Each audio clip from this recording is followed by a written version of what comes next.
Hai semua, kami dari Millennial Squad.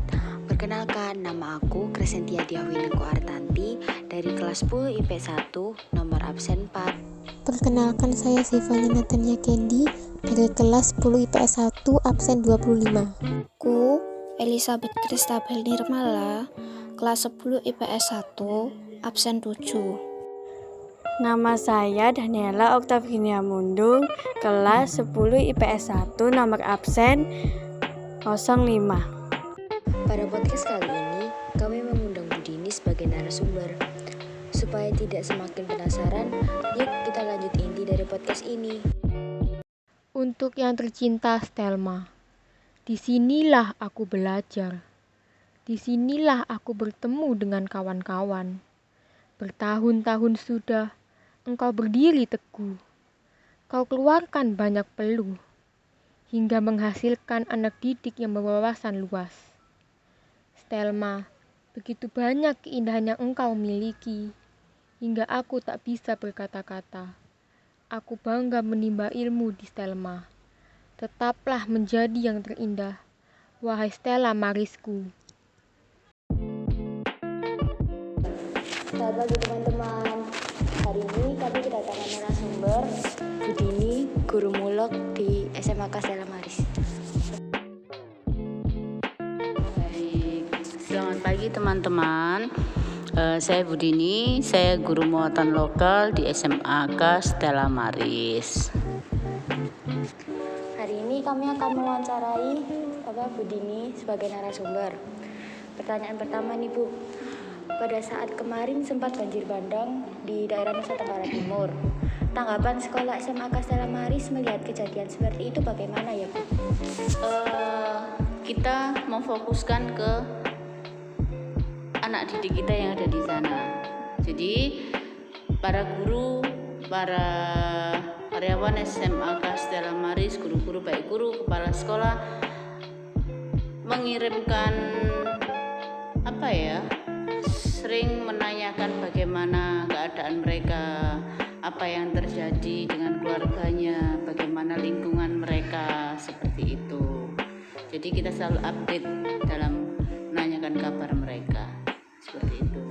Jadi banyak anak SMAK dan guru-guru SMAK beberapa siswa SMA Stella Maris yang tinggal di sana kan, dan yang sekarang masih daring, jadi mereka tetap ada di sana. Jadi begitu Bu. Saya lanjut pertanyaan kedua, boleh? Bapak ya Ibu sekarang ini kan masih di mana semua serba digital. Bagaimana tim kerja SMAK Stella Maris ini menyiapkan semua ini untuk siswa atau siswi SMAK Stella Maris ini? Karena semua serba digital, jadi kita melakukannya secara online. Jadi kita menyiapkan semua, baik dari pembelajaran, baik dari sistem-sistem pembayaran, SPP dan lain sebagainya, pengiriman rapot dan lain sebagainya, kita menggunakannya memang secara digital, seperti itu. Di Stella Maris ini anak-anak Stella Maris selama daring itu gimana Bu? Kayak ada yang malas atau apa gitu? Kalau malas tentu ada ya, karena kan semua ini kan karena tidak bertatapan langsung, jadi terlambat datang ada, kendala sinyal pun ada, kendala dari kuota itu juga sering kali kami temukan dari siswa-siswa SMA Stella Maris, tapi semua itu bisa teratasi. Baik kalau begitu Bu. Bu, untuk pertanyaan ketiga, Bu Dini, di SMAK Stella Maris ini kan banyak sekali para siswa yang berbeda keyakinan. Lalu bagaimana cara mereka menghargai satu sama lain? Dengan saling tidak membedakan agama satu teman dengan teman yang lainnya. Tidak hanya siswa-siswi SMAK Stella Maris, Bapak Ibu guru pun ada yang beberapa yang berbeda keyakinan. Jadi dikala Natal atau Paskah, Bapak Ibu guru yang muslim mengucapkan selamat Natal, selamat Paskah, saling merayakan di sekolah, saling mengucapkan di sekolah. Begitu juga dengan sebaliknya. Jika yang hari raya pun Bapak Ibu guru, teman-teman siswa itu juga saling mengucapkan, saling merayakan baik di sekolah. Kalau sekarang kan secara digital juga kita juga menyampaikannya juga secara digital. Berarti toleransi di SMAK Stella Maris ini sangat kuat ya, Bu? Sangat kuat dan sangat bagus toleransi beragama di sini. Pertanyaan keempat, Bu Dini, bagaimana sekolah SMAK Stella Maris melestarikan alat musik tradisional dan seni tari tradisional? Baik. Dengan adanya pembelajaran muatan lokal di SMAK Stella Maris ikut melestarikan gamelan maupun tari tradisional. Gamelan karawitan setelah SMAK Stella Maris sudah dikenal di mana-mana. Karena kita juga sudah pernah pementasan di Pendopo Sidoarjo, di TVRI, di Posarang, itu kegiatan rutin setiap tahun kami. Dan untuk tari pun SMAK Stella Maris juga lumayan sangat dikenal. Jadi kita juga pernah ada pementasan di TVRI, kita juga pernah mengadakan pertunjukan di luar seperti itu. Berarti tari dan musik tradisional ini banyak di undang-undang. Iya, betul, banyak. Kita sering keluar dari sekolah untuk melakukan pertunjukan.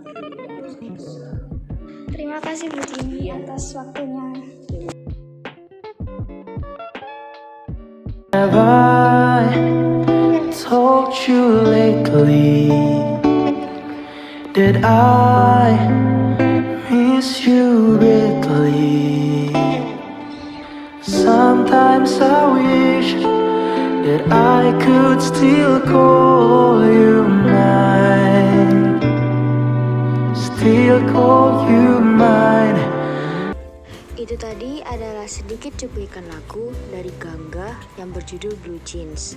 Guys, pernah gak sih setiap kalian mendengarkan lagu, kalian berpikir apa sih arti dari lagu dan apa fungsi dari lagu? Agar tidak penasaran, yuk kita dengarkan penjelasan tentang definisi dari lagu.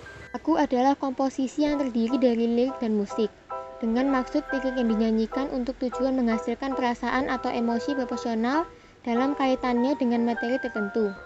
Fungsi sosial lagu adalah untuk menghibur pendengar dan memotivasi atau menginspirasi pendengar untuk menyampaikan pesan tertentu. Struktur generik lagu. Yang pertama verse, yang kedua refrain, yang ketiga bridge, yang keempat chorus, dan yang kelima hook. Bahasa kiasan. Kapanpun kalian mendeskripsikan sesuatu dengan membandingkannya dengan sesuatu yang lain, kalian sedang menggunakan bahasa kiasan. Jenis teks figuratif. Yang pertama citra, yang kedua perumpamaan, yang ketiga personifikasi, yang keempat hiperbola, dan yang kelima metafora. Kalian tahu nggak sih kalau usaha kerajinan dari inspirasi objek budaya lokal bisa diproduksi dan siap dijual dengan memiliki kualitas yang bagus? Aku belum tahu. Aku belum tahu. Aku juga belum tahu. Kalau kalian belum tahu, yuk kita lihat penjelasan dari teman kita. Perencanaan usaha kerajinan dengan inspirasi objek budaya lokal, yaitu kegiatan wirausaha didukung oleh ketersediaan sumber daya manusia, material, peralatan, cara kerja, pasar, dan pendanaan. Sumber daya yang dikelola dalam sebuah wirausaha dikenal dengan sebutan 6M, yakni man atau manusia, money atau uang, material atau bahan, matching atau peralatan, method atau cara kerja, dan market atau pasar. Wirausaha kerajinan dengan inspirasi objek budaya lokal dapat dimulai dengan melihat potensi bahan baku atau material, keterampilan produksi atau man dan matching, dan budaya lokal yang ada di daerah setempat. Wirausaha kerajinan dengan inspirasi budaya akan menawarkan karya-karya kerajinan inovatif kepada pasaran. Pasar sasaran atau market dari produk kerajinan ini adalah orang-orang yang menghargai dan mencintai budaya tradisional. Kemampuan mengatur keuangan atau money dalam kegiatan usaha akan menjamin keberhasilan dan mengembangkan usaha.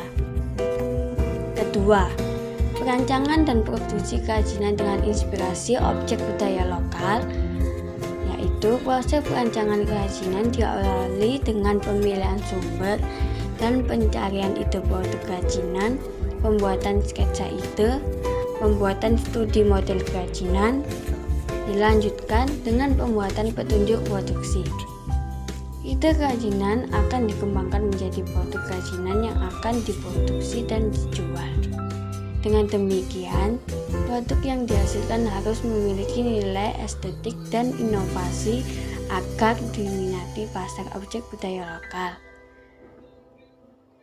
Nah, objek ini mempunyai 2 dimensi seperti relief dan motif, atau 3 dimensi seperti bangunan, alat musik, dan senjata. Nah, langkah-langkahnya yaitu pencarian produk, 2. Membuat gambar atau sketsa, 3. Pilih ide yang bagus, 4. Membuat studi model, 5. Perencanaan produksi. Dan perencanaan produk ada tahapannya yaitu 1. Produksi kerajinan, 2. Kemasan kerajinan, 3. Penghitung biaya produksi, 4. Pemasaran langsung, 5. Evaluasi hasil kegiatan usaha kerajinan. Di awal podcast tadi, kalian mendengarkan teman kami membaca puisi, bukan? Saat mendengarkan puisi tadi, apakah kalian pernah berpikir bahwa puisi memiliki unsur membangun? Kalau belum tahu, yuk kita dengar penjelasannya. Unsur pembangun puisi. 1. Unsur intrinsik. Pada dasarnya, unsur intrinsik merupakan unsur yang secara langsung membangun puisi dari dalam, yaitu yang terdapat dalam puisi itu sendiri. Unsur intrinsik puisi masih dibagi lagi menjadi 2, yaitu unsur fisik dan unsur batin.